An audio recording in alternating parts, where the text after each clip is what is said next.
Assalamualaikum warahmatullahi wabarakatuh. Kembali lagi ke materi riset operasional. Untuk saat ini kita akan belajar tentang teori keputusan yang sifatnya stokastik atau ada unsur ketidakpastian.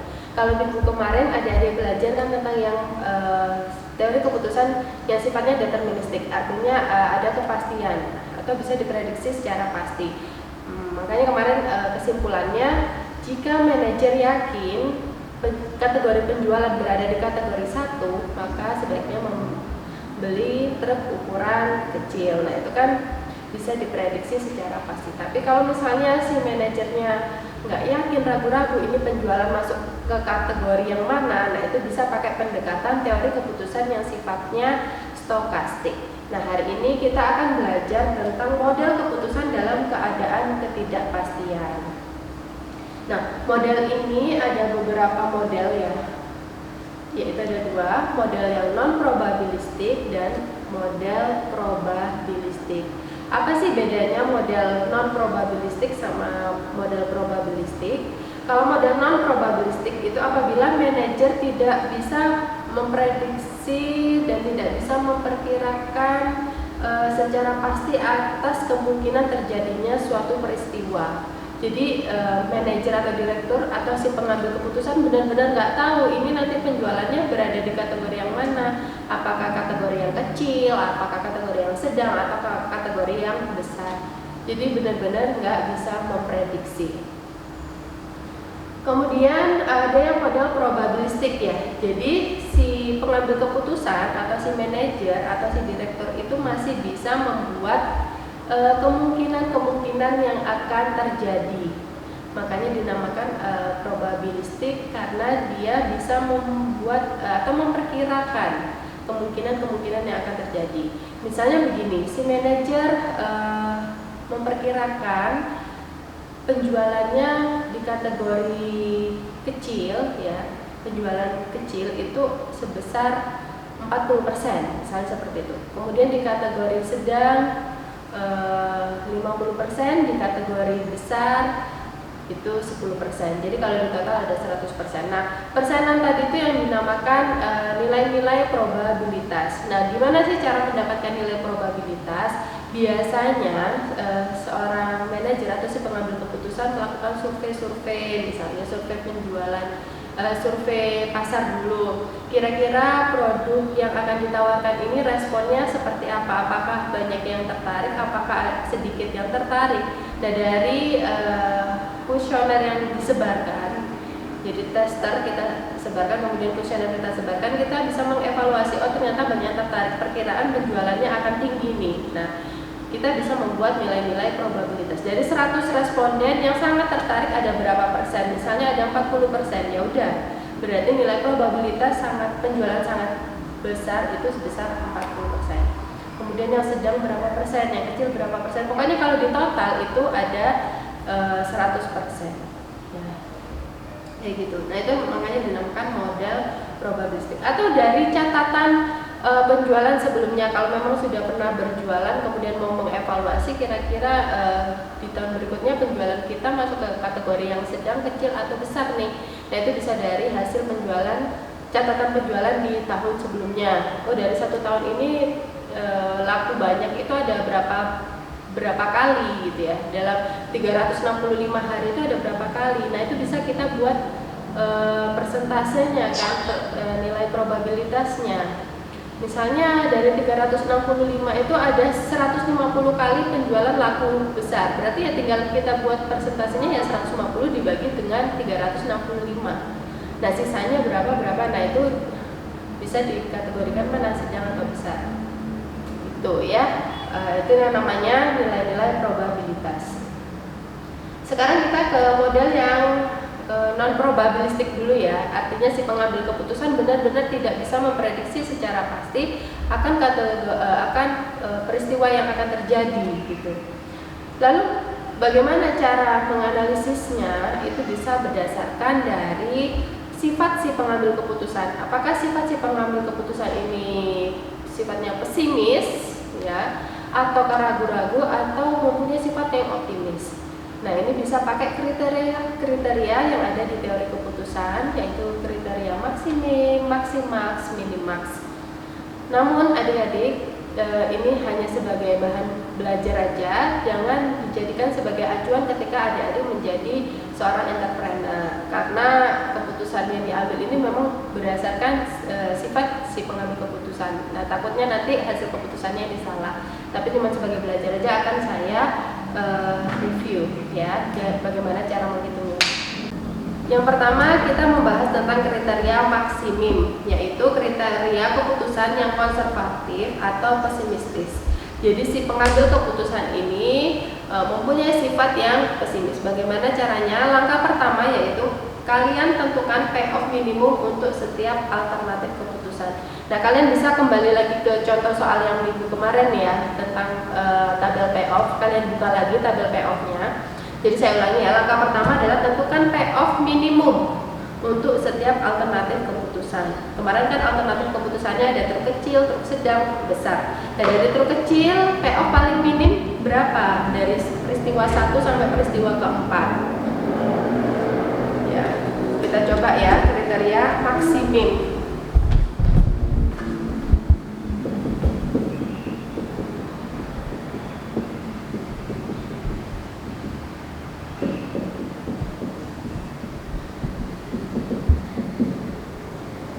Langkah 1, tentukan payoff yang paling minim dari masing-masing alternatif keputusan. Yang di truk kecil ya, kita kan ada truk kecil, truk sedang, sama truk besar. Truk kecil payoff minim nanti bisa sambil dicek di tabel payoff-nya, yaitu 20 juta ya. 20 juta. Truk sedang 24 juta. Truk besar min 40 juta. Ini kan yang payoff-nya paling minim. Nah, kemudian dari langkah 1 itu kita ke langkah 2, yaitu pilih alternatif keputusan yang mempunyai payoff maksimum dari masing-masing payoff yang ada di langkah 1. Nah, yang maksimum mana? Di antara 20 juta, 24 juta, sama 40 juta. Yang maksimum yang ini ya. Nah, ini kita pilih. Jadi kesimpulannya adalah jika misalnya manajer mempunyai sifat pesimis,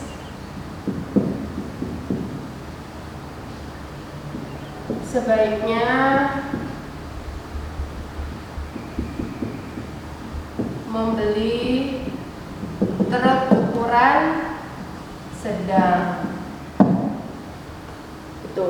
Kemudian kita ke kriteria lainnya. Kriteria maksimax. Kriteria maksimax ini berarti si pengambil keputusan itu mempunyai sifat yang optimis. Nah, ini penuh dengan resiko. Biasanya orang-orang yang benar-benar berjiwa entrepreneur yang siap menghadapi resiko ya, dia kadang berspekulasi yakin produknya akan berada di penjualan yang paling besar. Nah, ini dinamakan kriteria maksimax, atau si pengambil keputusan mempunyai sifat optimistis. Langkah pertama,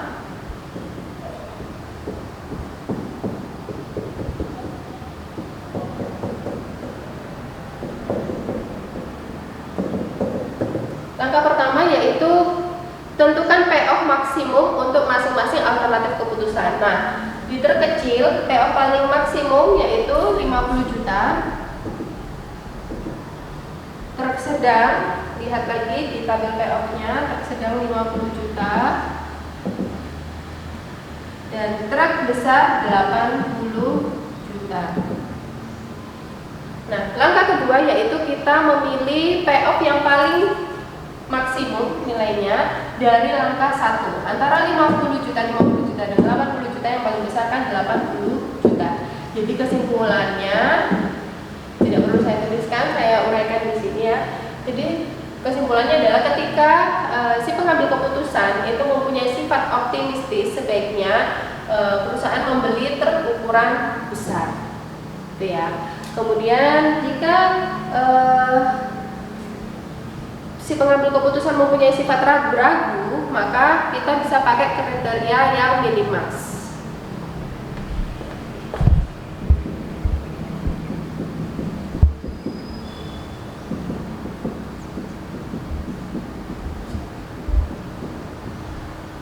Kriteria minimax ini acuannya bukan payoff tapi ke tabel opportunity loss. Jadi kalian coba buka kembali catatannya, lihat tabel opportunity loss-nya. Langkah pertama yaitu tentukan nilai opportunity loss maksimum untuk setiap alternatif keputusan.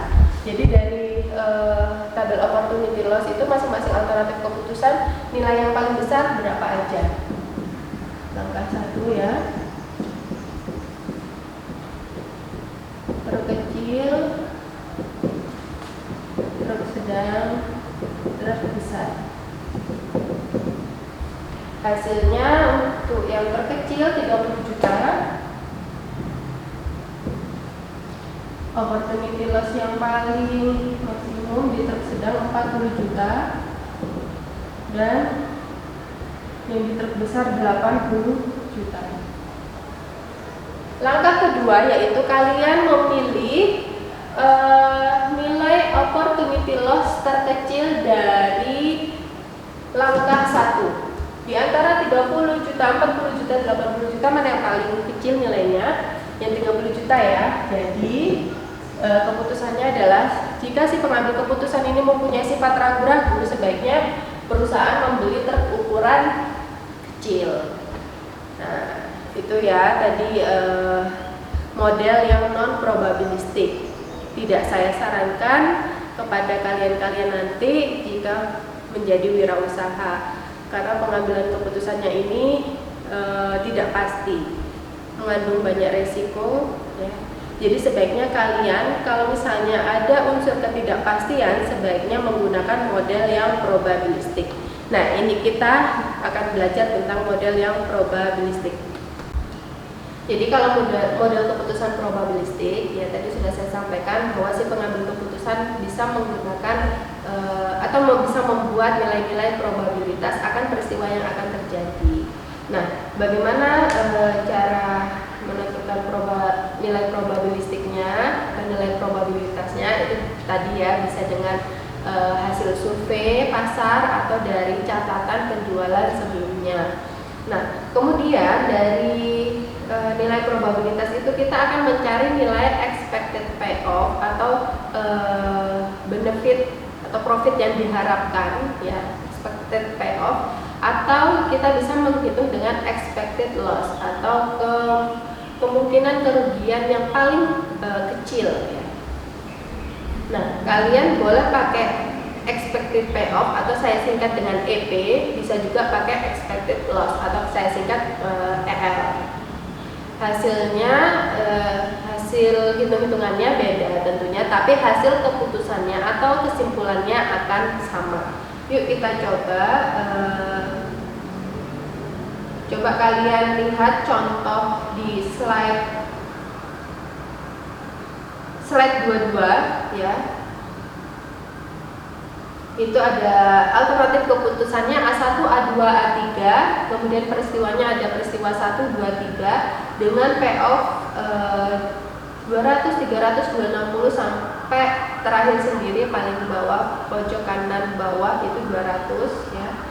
Kemudian di sini di contoh soal probabilitas untuk ketiga peristiwa S1, S2 dan S3 masing-masing 0,2, 0,7 dan 0,1, atau kalau kita persenkan 20%, 70%, 10%. Kalau di total ada 100%. Tapi kalau kita mau menghitung EP itu pakai bukan persentase ya, tapi kita desimalkan terlebih dahulu. Jadinya 0,2, 0,7 dan 0,1. Kemudian bagaimana menentukan keputusannya? Ya, caranya dengan menghitung expected payoff, yaitu kita kalikan nilai probabilitas di masing-masing peristiwa dengan payoff di masing-masing alternatif keputusan dan peristiwa. Itu bisa kalian lihat ya. Yang pertama, expected payoff untuk alternatif keputusan yang A1. Ya, kita kalikan aja dengan nilai probabilitasnya yaitu 0,2, kita kalikan dengan 200 ya, ditambah kita ke peristiwa kedua ya. Peristiwa kedua kan nilai probabilitasnya 0,7, kita kalikan dengan payoff-nya 300, ditambah lagi nilai probabilitas peristiwa ketiga yaitu 0,1, kemudian kita kalikan dengan payoff-nya 260, hasilnya 276. Jadi caranya seperti itu, kalian kalikan nilai probabilitasnya dengan angka payoff di masing-masing peristiwa dan alternatif keputusan ya, kemudian dijumlahkan, dikalikan lagi, dijumlahkan lagi sampai peristiwa itu habis ya. Kemudian bisa kalian lihat ya itu di PPT. Kemudian ini nanti kita pilih, kalau expected payoff kan keuntungan yang kita harapkan, pasti kita memilih yang keuntungan paling tinggi. Harapan keuntungan yang paling tinggi yang mana di antara 276, 338 dengan 332. Yang paling tinggi kan yang 338 ya.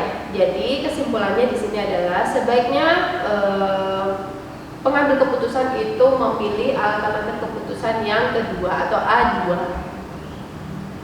Ya. Kemudian tadi saya juga sampaikan bisa menggunakan expected loss ya. Bedanya apa dengan expected payoff? Kalau expected payoff maka hitung-hitungannya itu berdasarkan tabel payoff, tapi kalau expected loss itu berarti kita acuannya adalah di tabel opportunity loss. Mudah-mudahan adik-adik masih ingat bagaimana cara mencari tabel opportunity loss. Caranya masih ingat ya, di nilai payoff di masing-masing peristiwa itu dikurangi, pilih paling tinggi ya. Pilih paling tinggi payoff yang paling besar nilainya di masing-masing peristiwa, kemudian dikurangi dengan payoff di masing-masing peristiwa itu. Nah, ketemunya bisa kalian lihat di slide PPT saya yang slide 24, hasilnya ada 0, 100, 40, 60, 00, 40, 0, 100. Nah, kemudian caranya sama dengan expected payoff, yaitu kita mengkalikan nilai probabilitas di masing-masing peristiwa, kita kalikan dengan nilai expected dengan nilai opportunity loss di masing-masing peristiwa itu ya. Hasilnya bisa lihat di halaman 25 ya, 0,2 kalikan 0 ditambah 0,7 kalikan 100 ditambah 0,1 kalikan 40, hasilnya 74. Dan seterusnya dicoba expected loss untuk alternatif A2 dan A3, ketemu ya, hasilnya ada 74, 12, 18. Nah, kalau expected loss berarti kita harus memilih kemungkinan kerugian yang paling kecil. Di antara 74, 12, dan 18 mana yang paling kecil? Yang paling kecil kan 12. Artinya apa? Sebaiknya si pengambil keputusan memilih alternatif keputusan yang A2. Nah, sama-sama kan hasilnya atau kesimpulannya, expected payoff juga menyarankan untuk memilih A2, expected loss juga menyarankan untuk memilih A2. Nah, silakan adik-adik lebih suka yang mana, mengerjakan secara EP atau dengan expected loss itu ya. Sekarang kita ke contoh kasus PT Berdikari ya, masih sama contoh sebelum-sebelumnya. Kalau yang minggu kemarin kan seandainya si perusahaan itu yakin kategori penjualan ada di kategori mana, maka hasil keputusannya bisa kita tentukan secara pasti. Tapi kalau misalnya si pengambil keputusan atau manajer atau direkturnya ini tidak punya prediksi secara pasti, maka sebaiknya menggunakan perhitungan expected payoff dan expected loss. Kita lihat contoh di halaman 26. Seandainya dalam kasus PT Berdikari yang lalu, manajer pemasaran telah melakukan analisa pasar untuk tahun pertama penjualan, dan berdasarkan analisa tersebut diperoleh probabilitas untuk setiap kategori penjualan sebagai berikut. Jadi manajer membuat nilai probabilitas untuk peristiwa 1 0,2, peristiwa 2 0,35, peristiwa 3 0,30, dan peristiwa 4 0,15. Setelah dilakukan beberapa kali pembahasan, Direktur berdikari mengindikasikan bahwa berdasarkan pertimbangan akal sehatnya, probabilitas penjualan kategori kedua sebesar 0,40 dan probabilitas penjualan kategori keempat sebesar 0,10. Tentukan keputusan optimum PT berdikari tersebut. Jadi, dalam contoh soal ini bisa kita lihat bahwa terdapat perbedaan pendapat nilai probabilitas antara manajer pemasaran dengan direktur PT berdikari, di mana ada perbedaannya di peristiwa kedua, yaitu si manajer pemasaran mengatakan bahwa nilai probabilitasnya 0,35, sedangkan direktur bilang itu nilai probabilitasnya 0,40. Dan perbedaan lagi ada di peristiwa keempat, yaitu 0,15 untuk manajer pemasaran, dan direktur mengatakan bahwa nilai probabilitas kategori keempat itu 0,10. Nah, kita lihat apakah hasil keputusannya akan sama.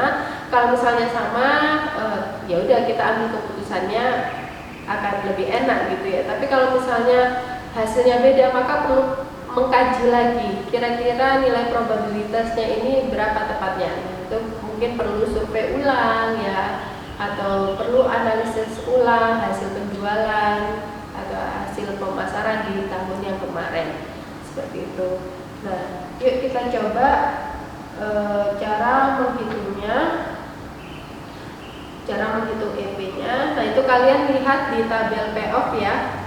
Kalau EP lihat tabel payoff-nya yang contoh minggu kemarin. Kalau yang EL berarti kalian lihat contoh yang tabel opportunity loss yang kemarin juga, yang minggu kemarin. Karena kasusnya masih sama tentang pemilihan terkecil, tersedang, atau terbesar. Sekarang kita coba ya menghitung expected payoff.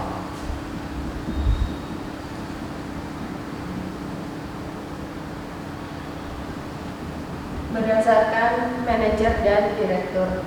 Nah, ini kan tabel payoff yang minggu kemarin ya.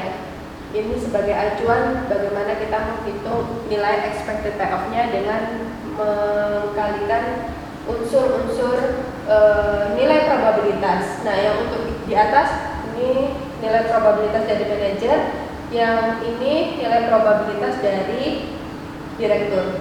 Kita lihat dulu hasilnya apakah sama atau tidak, hasil keputusannya ya, bukan nilai angkanya. Menurut manajer, EP terkecil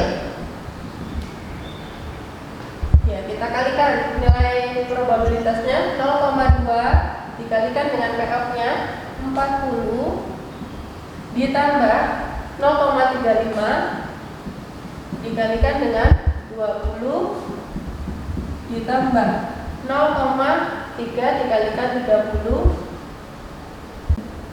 lanjut 0,15 dikalikan 50. Coba nanti kalian hitung pakai kalkulator, saya langsung aja, hasilnya 31,5.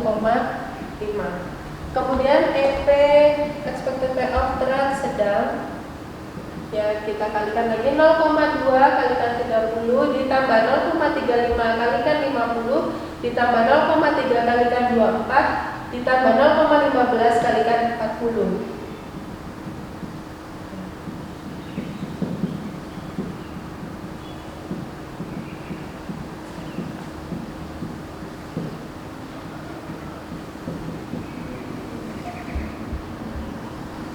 Hasilnya 36,7. Kemudian expected payoff terbesar 0,2 kalikan min 40, 0,35 kalikan min 10 ditambah 0,3 kalikan 60 ditambah 0,15 kalikan 80.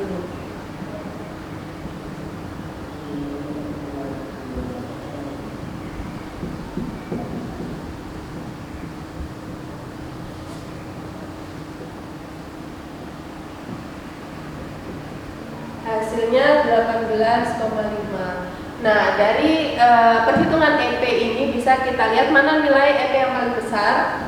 31,5, 36,7, 18,5, yang paling besar yang ini ya. Jadi keputusan yang diambil untuk menurut manajer itu yang terukuran sedang. Nah, sekarang kita coba yang menurut direktur. Apakah sama membeli truk ukuran sedang?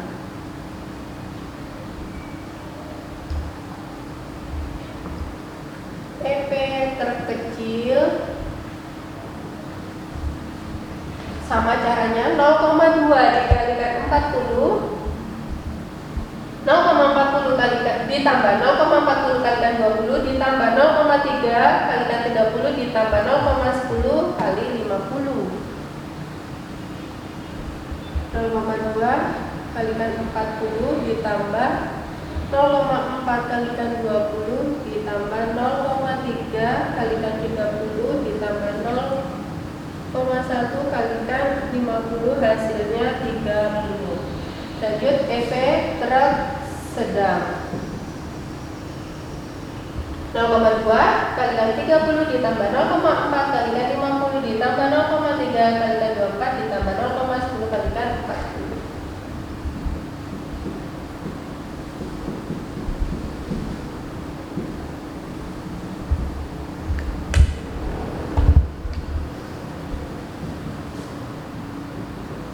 Hasilnya langsung aja 37,2. Kemudian EP truk besar 0,2 kalikan min 40 ditambah 0,40 kalikan min 10 ditambah 0,3 kalikan 60 ditambah 0,10 dikalikan 80.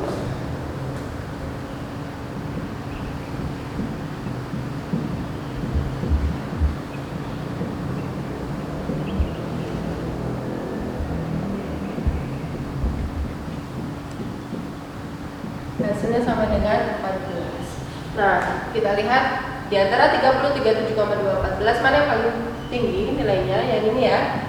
Artinya sebaiknya membeli truk ukuran sedang. Ternyata walaupun terjadi perbedaan pendapat antara manajer pemasaran dengan direktur, ternyata hasil keputusannya sama-sama, yaitu sebaiknya perusahaan membeli truk ukuran sedang. Sehingga tidak ada masalah, keputusan bisa langsung kita ambil. Tapi kalau misalnya terjadi perbedaan pendapat, mungkin perlu dikaji ulang lagi untuk membuat nilai-nilai probabilitas yang baru. Kayak gitu ya, bisa. Nah, untuk yang expected loss, yang EL, bagaimana caranya? Itu tadi sudah saya sampaikan bahwa kita mengacu pada tabel opportunity loss. Cara-caranya sama. Nah, coba siapa yang bisa mengerjakan? Coba tulis di catatan kalian, lalu kalian fotokan hasilnya, kalian share ke grup. Nah, siapa yang paling cepat itu yang mendapatkan nilai plus 5 penjawab pertama ya. Oke, sekarang kita lanjut lagi. Nah, ini tadi kita mau menentukan keputusan ya, mau membeli truk ukuran yang mana nih, yang kecil, sedang atau besar. Nah, sekarang kita mau menentukan kira-kira berapa harga atas sebuah informasi yang sempurna.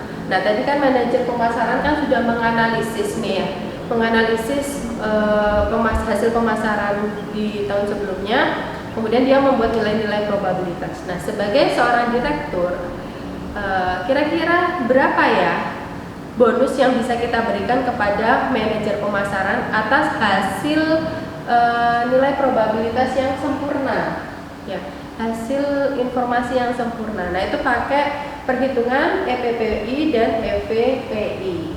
Nah, pertama kita akan menghitung nilai EPPI.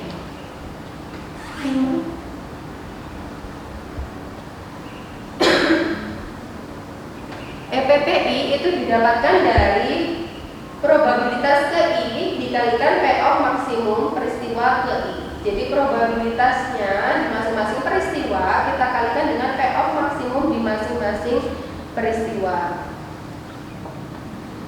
Sekarang kita coba ya mencari berapa harga atas sebuah sebuah informasi yang sempurna. Lanjut, tadi kita mau mencari harga atas sebuah informasi yang sempurna. Dalam hal ini kita akan menghargai berapa ya yang cocok untuk manajer pemasaran yang sudah susah payah untuk menghitung atau membuat nilai-nilai probabilitas. Kalau hasil probabilitasnya ini tepat ya, maka akan memberikan keuntungan bagi perusahaan. Nah, sebagai imbal jasanya, perusahaan akan memberikan bonus kepada manajer pemasaran. Kita awali dengan menghitung EPPI. Ya, caranya adalah kita lihat, ini karena kita mau ngasih bonus manajer, maka kita melihat nilai probabilitasnya yang sudah diberikan manajer ya. Jadi nilai probabilitas di masing-masing peristiwa dikalikan dengan payoff maksimum di masing-masing peristiwa. Payoff maksimum di masing-masing peristiwa kan ini ya, antara 40, 30, min 40, mana yang paling maksimum nilainya, yaitu yang 40. Lalu kita jumlahkan dengan nilai probabilitas di peristiwa selanjutnya dikalikan dengan nilai payoff maksimum di peristiwa tersebut. Di antara 20, 50 dan min 10 yang paling besar kan 50 ya. Kemudian kita tambahkan lagi ini dengan yang paling besar 60, ditambahkan lagi dengan ini dikalikan dengan yang paling besar adalah 80.